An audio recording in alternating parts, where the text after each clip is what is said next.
श्री शिवाय नमस्तुभ्यम। आप सभी का दिन शुभ और मंगलमय हो। भगवान श्री हरि और भोलेनाथ की कृपा आप सभी पर बनी रहे। आज फाल्गुन मास के शुक्ल पक्ष की द्वितीया तिथि है। आज सूर्योदय होगा 6:30 पर और सूर्यास्त 6:15 पर।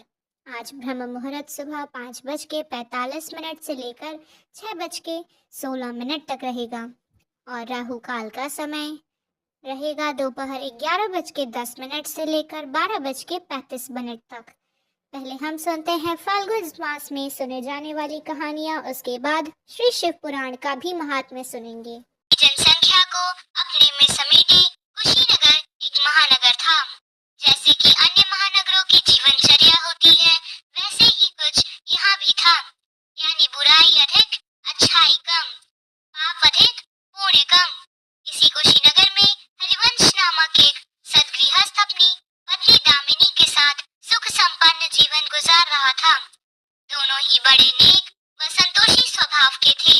धार्मिक कार्यों अनुष्ठानों में उनकी अपार श्रद्धा थी। दुनियादारी से उनका कोई विशेष लेना देना नहीं था। अपने ही में मग्न गृहस्थी की गाड़ी खींचे चले जा रहे थे दोनों। किसी ने ठीक ही कहा है, संकट और अतिथि के आने के लिए कोई समय निर्धारित नहीं होता। कुछ ऐसा ही हुआ दामिनी के साथ, जब उसका पति हरिवंश न जाने कैसे बुरे लोगों की संगत में फंस गया और घर गृहस्थी से उसका मन उचट गया। देर रात शराब पीकर घर आना और गाली गलौज तथा मारपीट करना उसका नित्य का नियम बन सा गया था। जुए, सट्टे, रेस तथा वैश्यागमन जैसे बुरे कर्म भी कुसंगति की बदौलत उसके पल्ले पड़ रहे थे। धन कमाने की तीव्र लालसा ने हरिवंश की बुद्धि हर ली और उसको अच्छे बुरे का विज्ञान न रहा। घर में जो कुछ भी था सब उसके दुर्व्यसनों की भेंट चढ़ गया। जो लोग पहले उसका सम्मान करते थे, अब उसे देखते ही देखते रास्ता बदलने लगते। भुखमरी की हालत में भिखमंगों के समान उनकी स्थिति हो गई। लेकिन दामिनी बेहद संयमी और आस्थावान तथा संस्कारी स्त्री थी। ईश्वर पर उसे अटल विश्वास था। वह जानती थी कि यह सब कर्मों का फल है। दुख के बाद सुख तो एक दिन आना ही है। इस आस्था को मन में लिए वह ईश्वर भक्ति में लीन हो गई और प्रार्थना करती थी कि उसके दुख शीघ्र दूर हो जाए। समय का चक्र अपनी रफ्तार से चलता रहा। अचानक एक दिन दोपहर के समय द्वार पर हुई दस्तक की आवाज सुनकर दामिनी की तंद्रा भंग हुई। अतिथि सत्कार के भय मात्र से उसकी अंतरात्मा कांप उठी, क्योंकि घर में अन्न का एक दाना भी नहीं था जो अतिथि की सेवा में अर्पित किया जा सकता। फिर भी संस्कारों की ऐसी प्रबलता थी कि उसका मन अतिथि सत्कार को उद्यत हो उठा। उसने उठकर द्वार खोला, देखा सामने एक दिव्य पुरुष खड़ा था। बड़े बड़े घुंघराले श्वेत केश। संस्कारों की ऐसी प्रबलता थी कि उसका मन अतिथि सत्कार को उद्यत हो उठा। उसने उठकर द्वार खोला, देखा सामने एक दिव्य पुरुष खड़ा था। बड़े बड़े घुंघराले श्वेत केश, चेहरे को ढके हुए लहराती दाढ़ी, गेरुए वस्त्र का आवरण पहने उसके चेहरे से तेज टपका पड़ा रहा था। आंखों मानो अमृत विष सी लग रही थी। उस दिव्य पुरुष को देखकर दामिनी को अपार शांति का अनुभव हुआ और वह देखते ही समझ गई कि आगत वास्तव में कोई पहुंचा हुआ सिद्ध महात्मा है। उसके मन में अतिथि के प्रति गहन श्रद्धा के भाव में उमड़ पड़े और उसने सम्मान सहित घर के भीतर ले आई।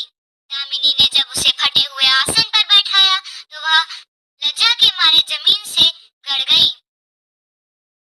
उधर वह संत पुरुष दामिनी की ओर एकटक निहारे जा रहा था। घर में जो कुछ भी बचा कुचा था दामिनी ने अतिथि की सेवा में अर्पित कर दिया, पर उसने इस पर कोई ध्यान नहीं दिया।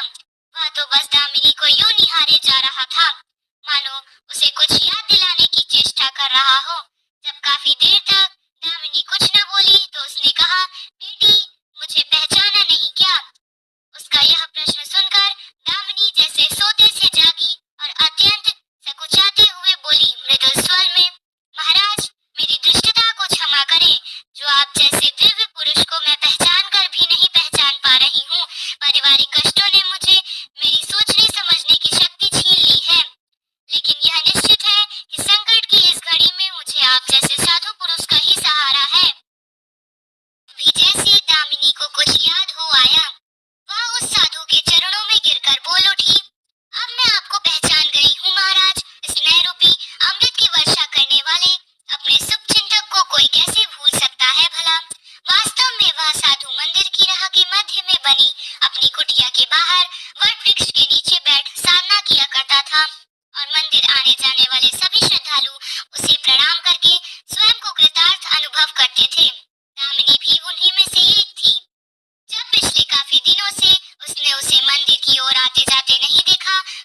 कुशल क्षेम जानने के लिए पूछताछ करते हुए उसके घर की ओर आ निकला था।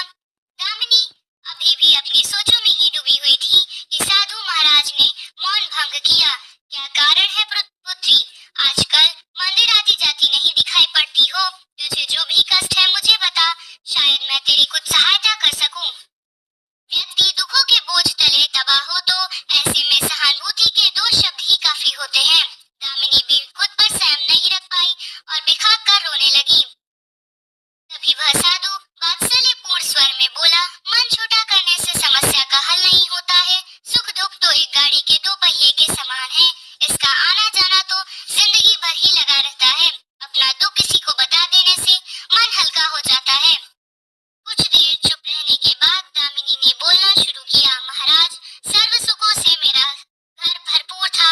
घर घर में खुशियां थी। पति भी नेक और ईमानदार थे। सादा जीवन, उच्च विचार की आधारशिला पे टिकी थी हमारी गृहस्थी। रुपए पैसे की भी कोई कमी नहीं थी। सुबह शाम घर में ईश वंदना होती थी। लेकिन अचानक ना जाने किसकी नजर लग गई। हमारा भाग्य हमसे रूठ गया है। मेरे पति कुसंगति में फंसकर अपना सब कुछ गवा बैठे हैं। अब तो ऐसा लगता है कि साया ने भी साथ छोड़कर जाने को तैयार बैठा है। भिखारियों ने भी बदतर स्थिति हो गई है हमारी। दामिनी की करुण व्यथा सुनकर साधु का हृदय हाहाकार कर उठा। वह द्रवित स्वर में बोले, बेटी, कर्म का लिखा तो भोगना ही पड़ता है। तुम्हारे कष्टों का भी कर्मों से नाता है। लेकिन तुम चिंता न करो, सब कुछ पहले जैसा हो जाएगा। दुख के बाद ही सुख आता है। दुख सहे बिना दुख की अच्छी अनुभूति हो नहीं सकती। तुम माँ लक्ष्मी के प्रति श्रद्धा जारी रखो। सब उद्धार करने से प्रेम की छलकता सागर है माँ लक्ष्मी। अपने भक्तों पर सदैव उनकी कृपा दृष्टि रहती है। तुम संपूर्ण आस्था के साथ माँ वैभव लक्ष्मी का व्रत करना शुरू करो। तुम्हारी साधना अवश्य रंग लाएगी। दामिनी एक संस्कारी स्त्री थी। धर्म कर्म में उसकी अगाध आस्था थी। माँ वैभव लक्ष्मी के व्रत की बात सुनकर उसका चेहरा दमक उठा। बोली, महाराज, यदि इस व्रत को करने से मेरे परिवार पर आई विपदा टल सकती है तो मैं इसे जरूर करूंगी। आप मुझे बताएं कि इस व्रत को कब और कैसे किया जाता है। साधु महाराज दामिनी की भक्ति भावना देखकर प्रसन्न हो गए। बोले, बेटी, सारे जगत का कल्याण करने वाली माँ वैभव लक्ष्मी के व्रत की विधि मैं जन कल्याणार्थ तुम्हें बता रहा हूँ। प्रत्येक शुक्रवार को यह व्रत किया जाता है। सर्वप्रथम जितने शुक्रवार को यह व्रत करना हो उसका संकल्प लेकर माँ वैभव लक्ष्मी को मन ही मन प्रणाम करें। स्नान आदि से निर्वृत्त होकर स्वच्छ धवल वस्त्र पहनकर पूरब दिशा की ओर मुंह कर आसन पर बैठे। सामने एक चौकी पर चावल की एक ढेरी लगाकर उस पर पानी से भरा कलश स्थापित करें जो तांबे का होना चाहिए। कलश को कटोरी से ढक दें और उस कटोरी में कोई भी स्वर्णाभूषण रखें। सोना ना हो तो चांदी का ही आभूषण रख दें। वही पास में ना हो तो रुपए का ही सिक्का रख दें। शुद्ध घी का दीपक तथा अगरबत्ती जलाएं और मन ही मन पूर्ण श्रद्धा के साथ माँ वैभव लक्ष्मी का जाप करते रहें। श्री मंत्र या माँ लक्ष्मी का प्रिय मंत्र, उसे शत शत नमन करें। साथ ही माँ वैभव लक्ष्मी के सभी स्वरूपों को नमस्कार करें। कटोरी में रखे गहने या रुपए पर हल्दी, कुमकुम तथा अक्षत अर्पित करें। कोई भी मिष्ठान प्रसाद रूप में रखें। संभव न हो पाए तो गुड़ या शक्कर से भी काम चल सकता है। फिर श्रद्धा पूर्वक माँ की आरती करके 14 बार प्रेम सहित बोले, जय माँ वैभव लक्ष्मी। माँ वैभव लक्ष्मी मेरी मनोकामना पूरी करे, ऐसा संकल्प लेकर सच्चे मन से माँ को विनती करें। प्रसाद बांटे और स्वयं भी ग्रहण करें। दिन में एक बार सात्विक भोजन करें। यदि संभव हो तो उपवास रख लें। पूजा में रखा गहना या रुपया लाल कपड़े में लपेटकर सुरक्षित रख लें। यह आगे आने वाले शुक्रवार को पूजा में भी काम आएगा। कलश में भरा जल तुलसी के पौधे को समर्पित कर दें तथा अक्षत पक्षियों को आहार स्वरूप में डालें। ऐसी शास्त्रोक्त विधि से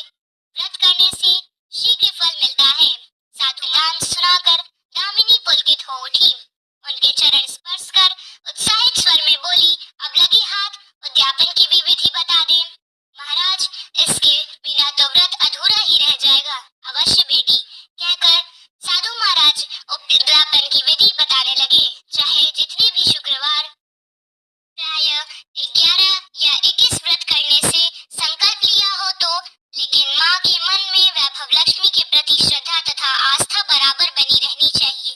जिस दिन अंतिम शुक्रवार का व्रत हो उस दिन शास्त्रोक्त विधि से उद्यापन करना चाहिए। अन्य शुक्रवार की भांति इस दिन भी पूजन करें। हाँ, प्रसाद के रूप में खीर अवश्य रखें। पूजा के बाद नारियल फोड़कर 7 कुंवारी कन्याओं के चरण धोकर कुमकुम का तिलक लगाकर पूजन करें। उन्हें सामर्थ्य अनुसार दक्षिणा दें और माँ वैभव लक्ष्मी व्रत की पुस्तकें उपहार स्वरूप में भेंट दें। फिर प्रसाद के रूप में खीर वितरित करें। अब माँ वैभव लक्ष्मी के सभी स्वरूपों को ही मन नमन करते हुए कहें, हे माँ, यदि मैंने शुद्ध तथा निर्मल हृदय से आपकी स्तुति करते हुए वैभव लक्ष्मी व्रत विधि विधान अनुसार पूर्ण किए हो तो मेरी मनोकामना अवश्य पूरी करना। संतानहीनों को संतान देने वाली, दुखियों का दुख हरने वाली, अखंड सौभाग्य का वरदान देने वाली, कुंवारी कन्याओं को मन चाहा वर दिलाने वाली माँ वैभव लक्ष्मी, आपकी महिमा अपरंपार है। अपने हर भक्त की विपत्तियां हरकर उन्हें सुख समृद्धि प्रदान करना। रात से वैभव लक्ष्मी व्रत का शास्त्रोक्त ज्ञान प्राप्त करके दामिनी भाव विभोर उठी। उसके अपने मन के अंदर एक अनोखे तथा असीमित आत्मबल का संचार होता महसूस हुआ। उसने भी माँ वैभव लक्ष्मी के 21 व्रत आते शुक्रवार से शुरू करने का संकल्प लेकर साधु महाराज को आदर सहित विदा किया और मन ही मन माँ वैभव लक्ष्मी का स्तुति गान करने लगी। 2 दिन बाद ही शुक्रवार आया। उससे पहले रात दुखों की मारी दामिनी ठीक से भी न सो सकी। माँ वैभव लक्ष्मी के व्रत करने के उसकी समस्याएं का अंत हो जाएगा, यह सोचकर वह मुख अंधेरे में ही बैठ उठी। स्नानादि और स्वच्छ वस्त्र धारण किए। आसन पर पूर्व दिशा की ओर मुंह रखकर दामिनी ने अपने सम्मुख रखी चौकी पर चावल की छोटी सी ढेरी बनाकर उस पर तांबे का कलश रखा। लेकिन जब स्वर्णाभूषण रखने की बात आई तो धर्म संकट में पड़ गई। सारे गहने पति के दुर्व्यसनों की भेंट बढ़ चुके थे। विवाहिता स्त्री थी, सुमंगल सूत्र भी उतार कर नहीं रख सकती थी और कोई गहना था भी नहीं। तभी उसे उन नन्ही पायलों का स्मरण हो गया जो उसने अपने आने वाली संतान के लिए बनवा कर रखा था और पति की निगाहों से बचा रखा था। उसने झटपट वह पायलें निकाली और गंगा जल से धोकर उन्हें शुद्ध करके कलश में रखी और कटोरी में डाल दिया। डिब्बे की तली में से बची कुछ शक्कर निकालकर उसे प्रसाद के रूप में रखा और विधि अनुसार व्रत किया। सर्वप्रथम उसने अपने पति को प्रसाद दिया। आने वाले पूरा सप्ताह बड़ी ही हंसी खुशी से बीता। बात पर झल्ला उठने वाला उसका अपेक्षाकृत शांत तथा संयत रहा। कोई मारपीट तथा कलेश घर में नहीं हुआ। इसे दामिनी ने माँ वैभव लक्ष्मी का चमत्कार समझा और मन ही मन उन्हें प्रणाम किया। माँ वैभव लक्ष्मी के प्रति उसकी आस्था और भी बलवती होती गई। इसी प्रकार शास्त्रोक्त विधि से दामिनी ने 20 शुक्रवार के व्रत पूरे किए। इस बीच कई परिवर्तन हुए। उसका पति कुसंगति छोड़कर सीधी राह पर आ गया था और उसका कामकाज भी जमने लगा था। घर में यदि किसी चीज की बहुतायत नहीं थी तो कमी भी नहीं रह गई थी। यह सब माँ वैभव लक्ष्मी के चमत्कार और दामिनी की आस्था तथा विश्वास का परिणाम था। 21वें शुक्रवार को व्रत तथा उद्यापन करना था। साधु महाराज के वचन अभी भी मानो दामिनी के कानों में गूंज रहे थे। उनकी बताई गई विधि के अनुसार ही दामिनी ने शास्त्रोक्त विधि से उद्यापन किया। 7 कुंवारी कन्याओं को भोजन कराकर दक्षिणा दी। आसपास की सौभाग्यवती स्त्रियों में प्रसाद तथा माँ वैभव लक्ष्मी व्रत कथा की पुस्तकें वितरित की। माँ वैभव लक्ष्मी के हर स्वरूप को प्रणाम किया और कहा, आपकी महिमा निराली है माँ। आपने मेरे सारे दुख हर लिए, मेरी सभी मनोकामनाएं पूर्ण कर दी। मेरा उजड़ा घर फिर से बस गया। मेरा एक नया जीवन आप ही की देन है माँ।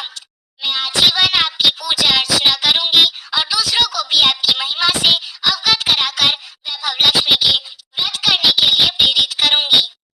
बोलो जय माँ वैभव लक्ष्मी। तो आइए अब शिव पुराण सुनते हैं। नारद जी का शिव तीर्थों में भ्रमण, शिवगणों को शापों द्वारा दी गई बात बताना तथा ब्रह्मलोक में जाकर ब्रह्मा जी से शिव तत्व के विषय में प्रश्न करना। सूत जी कहते हैं, महर्षियों, भगवान श्री हरि के अंतर ध्यान हो जाने पर मुनि श्रेष्ठ नारद शिवलिंगों को भक्ति पूर्वक दर्शन करते हुए पृथ्वी पर विचरने लगे। ब्राह्मणों, भूमंडल पर घूम फिर कर उन्होंने भोग और मोक्ष देने वाले बहुत से शिवलिंगों का प्रेम पूर्वक दर्शन किया। दिव्यदर्शी नारद जी भूतल पर तीर्थों में विचर रहे और इस समय उनका चित्त शुद्ध है, यह जानकर वे दोनों शिवगण उनके पास गए। वे उनके दिए हुए शाप से उद्धार की इच्छा रख के वहां गए थे। उन्होंने आदर पूर्वक मुनि के दोनों पैर पकड़ लिए और मस्तक झुकाकर भली भांति प्रणाम करके शीघ्र ही इस प्रकार कहा। शिवगण बोले, ब्राह्मण, हम दोनों शिवगण के गण हैं। मुनि, हमें ही आपका अपराध किया है। राजकुमारी श्रीमती के स्वयंवर में आपका चित्त माया से मोहित हो रहा था। उस समय परमेश्वर की प्रेरणा से हम दोनों का रूप शाप दे दिया। वहाँ कुसमय जानकर हमने चुप रह जाना ही ठीक समझा और अपनी रक्षा जीवन रक्षा का उपाय समझा। इसमें किसी का दोष नहीं है, हमें अपने कर्म ही का फल प्राप्त हुआ है। प्रभु, अब आप प्रसन्न होइए और हम दोनों पर अनुग्रह कीजिए। नारद जी ने कहा, आप दोनों महादेव जी के गण हैं और सत्पुरुषों के लिए परम सम्माननीय हैं। अतः मेरे मोह रहित एवं सुखदायक यथार्थ वचन को सुनिए। पहले निश्चय ही मेरी बुद्धि भ्रष्ट हो गई थी, बिगड़ गई थी और मैं सर्वथा मोह के वशीभूत हो गई थी। इसलिए आप दोनों को मैंने शाप दे दिया था। शिवगणों, मैंने जो कुछ कहा वह वैसा ही होगा, तथापि मेरी बात सुनिए। मैं आपके लिए शापों द्वारा बात बता रहा हूँ। आप लोग आज मेरे अपराध को क्षमा कर दें। मुनिवर, विश्रवा के वीर्य से जन्म ग्रहण करके आप संपूर्ण दिशाओं में प्रसिद्ध राक्षस राज का पद प्राप्त करेंगे और बलवान, वैभव से युक्त तथा परम प्रतापी होंगे। समस्त ब्रह्मांड के राजा होकर शिव भक्त एवं जितेंद्रिय होंगे और शिव ही के दूसरे स्वरूप में विष्णु के हाथों में मृत्यु पाकर फिर अपने पद पर प्रतिष्ठित हो जाएंगे। सूत जी कहते हैं, महर्षियों, महात्मा नारद मुनि, यह बात सुनकर वे दोनों शिवगण प्रसन्न हो सानंद अपने स्थान को लौट गए और श्री नारद जी भी अत्यंत आनंदित हो उठे और अनन्य भाव से भगवान शिव का ध्यान तथा शिव तीर्थों का दर्शन करते हुए बारंबार भूमंडल पर विचरने लगे। अंत में वे सबके ऊपर विराजमान शिव प्रिया काशीपुरी में गए, जो शिव स्वरूपिणी एक सुख शिव जी को सुख देने वाली है। काशीपुरी का दर्शन करके नारद जी कृतार्थ हो गए थे। उन्होंने भगवान काशीनाथ का दर्शन किया और परम प्रेम एवं परमानंद से युक्त हो उनकी पूजा की। काशी का आनंद सेवन करके वे मुनि श्रेष्ठ कृतार्थ का अनुभव करने लगे और प्रेम से विलंग हो उसका नमन वर्णन तथा स्मरण करते हुए ब्रह्मलोक को गए। निरंतर शिव का स्मरण करने से उनकी बुद्धि शुद्ध हो गई थी। वहां पहुंचकर शिव तत्व का विशेष रूप से ज्ञान प्राप्त करने की इच्छा से नारद जी ने ब्रह्मा जी को भक्ति पूर्वक नमस्कार किया और नाना प्रकार के स्तोत्रों द्वारा उनकी स्तुति करके उनसे शिव तत्व के विषय में पूछा। उस समय नारद जी का हृदय भगवान शंकर के प्रति भक्ति भावना से परिपूर्ण था। नारद जी बोले, ब्राह्मण, पर ब्रह्म परमात्मा के स्वरूप को जानने वाले पितामह जगत प्रभु, आप कृपा प्रसाद से मैंने भगवान विष्णु उत्तम महात्म्य का पूर्णतः ज्ञान प्राप्त किया है। भक्ति मार्ग, ज्ञान मार्ग, अत्यंत दुस्तर तपो मार्ग, दान मार्ग तथा तीर्थ मार्ग का भी वर्णन सुना है, परंतु शिव तत्व का ज्ञान मुझे अभी तक नहीं हुआ है। मैं भगवान शंकर की पूजा विधि को भी नहीं जानता। अतः प्रभु, आप क्रमशः इन विषयों तथा भगवान शिव के विविध चरित्रों को तथा स्वरूप, तत्व, प्राकट्य, विवाह और गृहस्थ धर्म सब मुझे बतलाइए। निष्पाप पितामह, यह सब बातें तथा और जो भी आवश्यक बातें हों उन सब का आपको वर्णन करना चाहिए। प्रजानाथ शिव और शिवा के आविर्भाव एवं विवाह का प्रसंग विशेष रूप से कहिए तथा कार्तिकेय के जन्म की कथा भी मुझे सुनाइए। प्रभु, पहले बहुत से लोगों को मैंने यह बातें सुनी हैं, किंतु तृप्त नहीं हो सका हूँ, इसलिए मैं आपकी शरण में आया हूँ। आप मुझ पर कृपा कीजिए। अपने पुत्र नारद की यह बात सुनकर लोक पितामह ब्रह्मा वहाँ इस प्रकार बोले। महाप्रलय काल में केवल सद्ब्रह्म की सत्ता का प्रतिपादन, इस निर्गुण निराकार ब्रह्म से ईश्वर मूर्ति का प्राकट्य, सदाशिव द्वारा स्वरूपभूता शक्ति का प्रकटीकरण, उन दोनों के द्वारा उत्तम क्षेत्र का प्रादुर्भाव और शिव के वामांग से परम पुरुष का आविर्भाव तथा उनके सकार से प्राकृत तत्वों की क्रमशः उत्पत्ति का वर्णन। ब्रह्मा जी ने कहा, ब्राह्मण देव शिरोमणि, तुम सदा समस्त जगत के उपकार में ही लगे रहते हो। तुमने लोगों के हित की कामना से यह बहुत उत्तम बात पूछी है, जिसके सुनने से संपूर्ण लोक समस्त पापों का छद हो जाता है। और उस अनामय शिव तत्व का मैं तुमसे वर्णन करता हूँ। शिव तत्व स्वरूप बड़ा ही उत्कृष्ट और अद्भुत है। जिस समय समस्त चराचर जगत नष्ट हो गया था, सर्वत्र केवल अंधकार ही अंधकार था। न सूर्य दिखाई देते, न चंद्रमा, अन्य ग्रहों और नक्षत्रों का भी पता नहीं था। न दिन होता, न रात, अग्नि, पृथ्वी, वायु और जल की भी सत्ता नहीं थी। प्रधान तत्व से रहित सूना आकाश मात्र शेष था। दूसरे किसी तेज की उपलब्धि नहीं होती थी। अदृष्ट आदि का भी अस्तित्व नहीं था। शब्द और स्पर्श भी साथ छोड़ चुके थे। गंध और रूप की भी अभिव्यक्ति नहीं होती थी, उसका भी अभाव हो गया था। दिशाओं का भी भान नहीं होता। इस प्रकार सब और निरंतर सूची भेद द्वारा अंधकार फैला हुआ था। उस समय तत्सद ब्रह्म, इस श्रुति में जो सत सुना जाता है वह एकमात्र क्षेत्र होता है।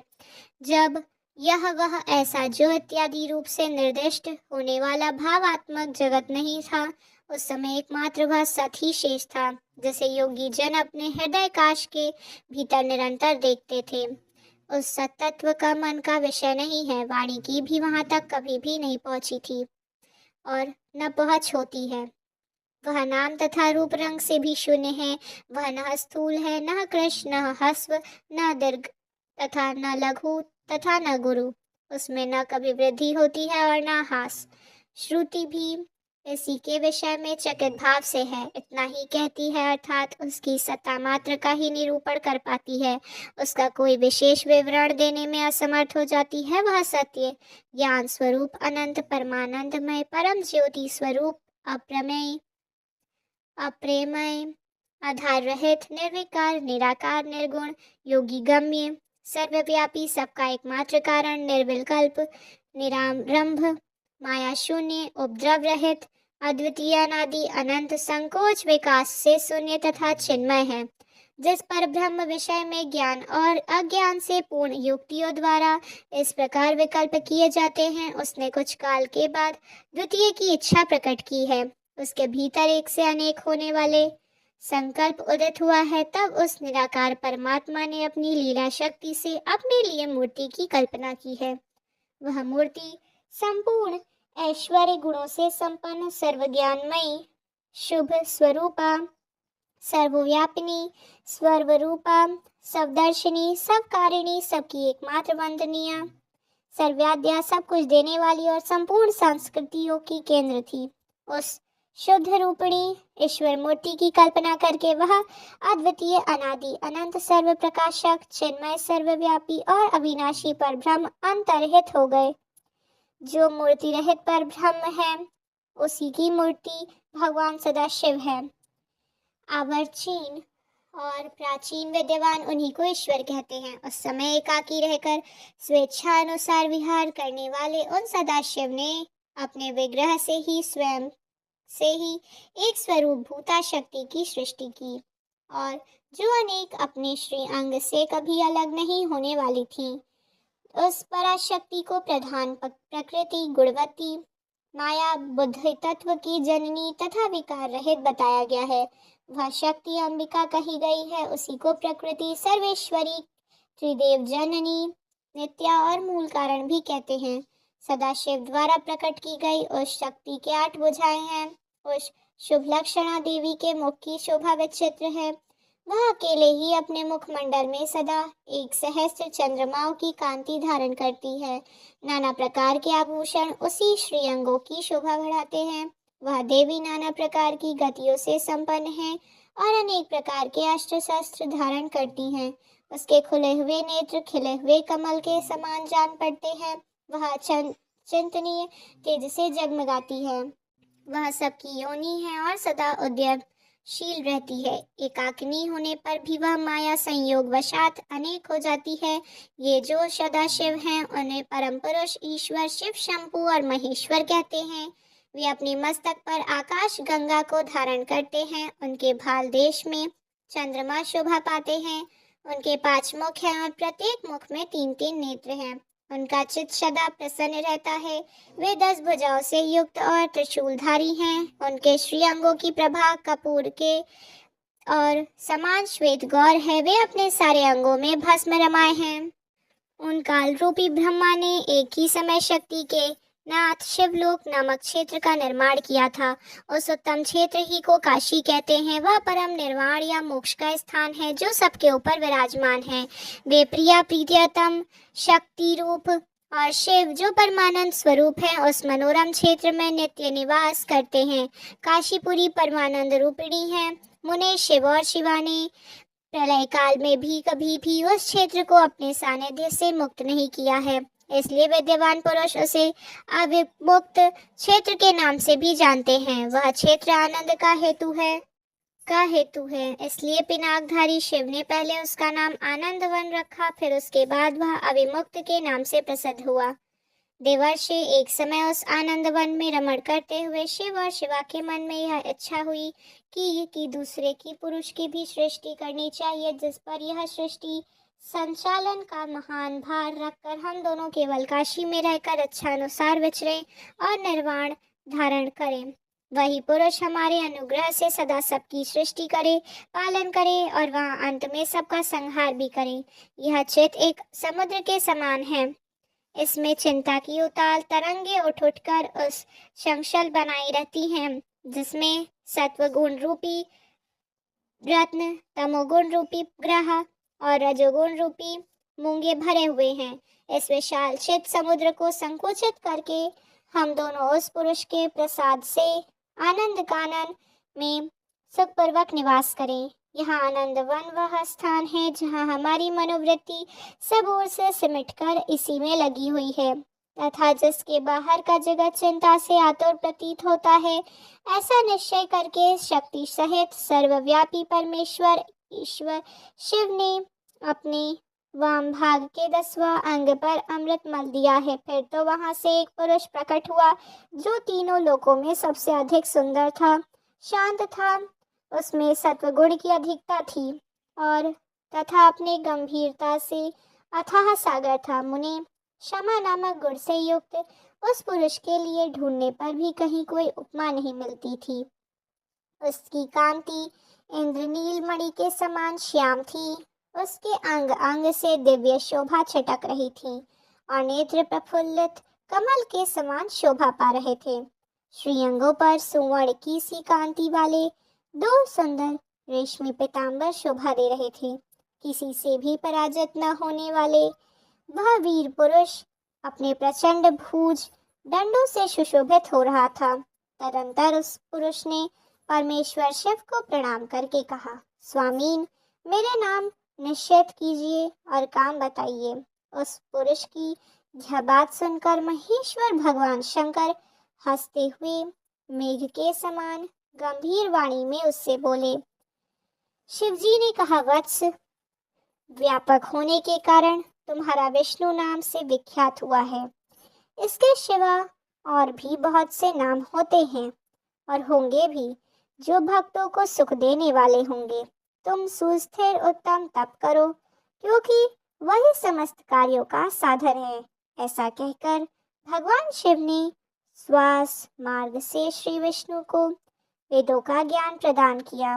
तदंतर अपनी महिमा से कभी च्युत न होने वाले श्री हरि भगवान शिव को प्रणाम करके बड़े ही भारी तपस्या करने लगे और शक्ति सहित परमेश्वर शिव भी पार्षद गणों के साथ वहां से अदृश्य गायब हो गए। भगवान विष्णु ने सुदीर्घ काल तक बड़ी कठोर तपस्या की। तपस्या के परिश्रम से युक्त भगवान विष्णु के अंगों से नाना प्रकार की जलधाराएं निकलने लगी। यह सब भगवान शिव की माया से ही संभव हुआ। महामुने, उस जल से सारा सूना आकाश व्याप्त हो गया रहा था। वह ब्रह्म रूप जल से अपने स्पर्श मात्र से सब पापों का नाश करने वाला सिद्ध हो रहा था। उस समय थके हुए एवं परम पुरुष विष्णु ने स्वयं उसे जल में शयन किया। उस दीर्घकाल तक वे बड़ी प्रसन्नता के साथ उसमें रहे। नार अर्थात जल में शयन करने के कारण ही उनका नारायण यह श्रुति सम्मत नाम प्रसिद्ध हुआ। उस समय उन पुरुष परम पुरुष नारायण के सिवा दूसरा कोई प्राकृत वस्तु नहीं था। उसके बाद ही उन महात्मा नारायण देव से यथा समय कभी सभी तत्व प्रकट हुए। महामते वेद्यवन, मैं उन तत्वों की उत्पत्ति का प्रकार बता रहा हूँ। सुनो, प्रकृति से महत्व प्रकट हुआ और महत्व से तीनों गुण। इन गुणों की भेद से ही त्रिविध अहंकार की उत्पत्ति हुई। अहंकार से 5 तन्मात्राएं हुई और फिर उन तन्मात्राओं से 5 भूत प्रकट हुए। उसी समय ज्ञानेंद्रियों और कर्मेंद्रियों का भी प्रादुर्भाव हुआ। मुनि श्रेष्ठ, इस प्रकार मैंने तुम्हें तत्वों की संख्या बताई है। इनमें से पुरुष को छोड़कर शेष सारे तत्व प्रकृति से प्रकट हुए हैं, इसलिए सब के सब जड़ हैं और तत्वों की संख्या कुल 24 है। उस समय एकाकर वे 24 तत्वों को ग्रहण करके वे परम पुरुष नारायण भगवान शिव की इच्छा से ब्रह्म रूप जल में सो गए। भगवान विष्णु की नाभि से कमल का प्रादुर्भाव, शिव इच्छावश ब्रह्मा जी का उससे प्रकट होना, कमलनाल के उद्यमग का पता लगाने में असमर्थ ब्रह्मा का तप करना, श्री हरि उन्हें दर्शन देना, विवादग्रस्त ब्रह्मा विष्णु के बीच में अग्नि स्तंभ का प्रकट होना तथा उसके ओर छोर का पता न पाकर उन दोनों को उसे प्रणाम करना। ब्रह्मा जी कहते हैं, देवर्षि, जब नारायण देव जल में शयन करने लगे उस समय उनकी नाभि से भगवान शंकर के इच्छावश सहसा एक उत्तम कमल प्रकट हुआ जो बहुत ही बड़ा था। इसमें असंख्य नाल दंड थे। उसकी कांति करने के समान, फूल के समान पीले रंगीन थे और उसकी लंबाई और ऊंचाई भी अत्यंत अनंत योजन की थी। वह कमल करोड़ों सूर्यों की समान प्रकाशित हो रहे थे। सुंदर होने के साथ ही संपूर्ण तत्वों से युक्त थे और अत्यंत अद्भुत और परम रमणीय दर्शन के योग्य तथा सबसे उत्तम थे। तत्पश्चात कल्याणकारी परमेश्वर सांब सदाशिव ने पूर्वव्रत प्रयत्न करके मुझे अपनी दाहिने अंग से उत्पन्न किया। मुने, उन महेश्वर ने मुझे तुरंत ही अपनी माया से मोहित करके नारायण देव के नाभि कमल में डाल दिया और लीला पूर्वक मुझे वहां से प्रकट किया। इस प्रकार उस कमल नेत्र पुत्र के रूप में मुझे हिरण्याक्ष गर्भ का जन्म हुआ। मेरे 4 मुख हुए और शरीर की कांति लाल हुई। मेरे मस्तक रिपुंडों की रेखा से अंकित थे। तात भगवान शिव की माया से मोहित होने के कारण मेरी ज्ञान शक्ति इतनी दुर्बल हो रही थी कि मैंने उस कमल के सिवा दूसरे किसी को अपनी शरीर का जनक या पिता ही नहीं जाना। मैं कौन हूँ, कहाँ से आया हूँ, मेरा कार्य क्या है, मैं किसका पुत्र होकर उत्पन्न हुआ हूँ और किसने इस समय मेरा निर्माण किया है। इस प्रकार संशय में पड़े हुए मेरे मन में यह विचार उत्पन्न हुआ, मैं किस लिए मोह में पड़ा हुआ हूँ। जिसने मुझे उत्पन्न किया है उसका पता लगाना तो बहुत सरल है। इस कमल पुष्प का जो पुत्र युक्त नाल है उसका उद्गम स्थान उस जल के भीतर नीचे की ओर है। जिसने मुझे उत्पन्न किया है वह पुरुष भी वही होगा, इसमें संशय नहीं है। ऐसा निश्चय करके मैंने अपने को कमल के नीचे उतारा। मुने, मैं उस कमल की एक एक नाल में गया और सैकड़ों वर्षों तक वहां भ्रमण करता रहा, किंतु कहीं भी उस कमल के उद्यम का उत्तम स्थान मुझे नहीं मिला। तब पुनः संशय में पड़कर मैं उस कमल पुष्प पर जाने का उत्सुक हुआ और उस नाल के मार्ग से उस कमल पर चढ़ने लगा। इस तरह बहुत ऊपर जाने पर भी मैं उस कमल के कोशों को न पा सका और उस दशा में मैंने और भी मोहित हो उठा। मुने, उस समय भगवान शिव की इच्छा से परम मंगलमयी उत्तम आकाशवाणी प्रकट हुई जो मेरे मुँह का विधिवंश करने वाली थी। उस वाणी ने कहा, तपस्या करो। उस आकाशवाणी को सुनकर मैंने जन्मदाता पिता का दर्शन करने के लिए उस समय पुनः प्रयत्न पूर्वक 12 वर्षों तक घोर तपस्या की। तब मुझ पर अनुग्रह करके ने के लिए चारों भुजाएं और सुंदर नेत्रों से सुशोभित भगवान विष्णु वहां सहसा प्रकट हो गए। उन परम पुरुष ने अपने हाथों में शंख, चक्र, गदा और पद्य धारण कर रखे थे। उनके सारे अंग सजल जल धारण के समान श्याम कांति से सुशोभित थे। उन परम प्रभु ने सुंदर पीतांबर पहन रखा था। उनके मस्तक आदि अंगों में मुकुट आदि और महामूल्यवान आभूषण शोभा पा रहे थे। उनका मुखारविंद प्रसन्नता से खिला हुआ था। मैं उनकी छवि पर मोहित हो रहा था। वे मुझे करोड़ों कामदेवों के समान मनोहर दिखाई दे रहे थे। उनका वह अत्यंत सुंदर रूप देखकर मुझे बड़ा आश्चर्य हुआ। वे सावली और सुनहरी आभा से उद्यासित हो रहे थे।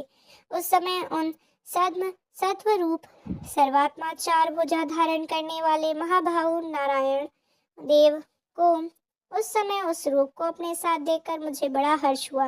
तदंतर उस नारायण देव के साथ मेरी बातचीत भी आरंभ हुई। भगवान शिव की लीला से वहां हम दोनों कुछ विवाद छिड़ गए।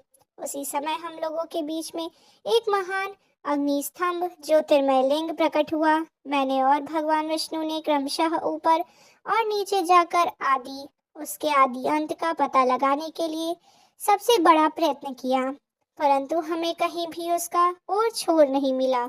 मैं थक कर ऊपर से नीचे लौट आया और भगवान विष्णु को भी इसी तरह नीचे से ऊपर आकर मुझसे मिले। हम दोनों ने शिव की माया से मोहित थे। श्री हरि ने मेरे साथ आगे पीछे एवं अगल बगल से परमेश्वर शिव को प्रणाम किया। फिर वे सोचने लगे कि यह क्या वस्तु है। इसके स्वरूप का निर्देश नहीं किया जा सकता, क्योंकि यह ना तो कोई नाम है और न ही कर्म है। लिंग रहित तत्व ही यहाँ लिंग भाव के प्राप्त हो गया है। ध्यान मार्ग में भी इसके स्वरूप का कुछ पता नहीं चलता है। इसके बाद मैं और श्रीहरि दोनों अपने चित्त को स्वस्थ करके उस अग्निस्तंभ को प्रणाम करके आरंभ किया। हम दोनों बोले, महाप्रभु, हम आपके स्वरूप को नहीं जानते। आप जो कोई भी क्यों ना हो, आपको हमारा नमस्कार है। महेशान, आप शीघ्र ही हमें अपने यथार्थ स्वरूप का दर्शन कराइए। मुनि श्रेष्ठ इस प्रकार अहंकार से अविष्ट हुए हम दोनों की तरह वहां नमस्कार करने लगे।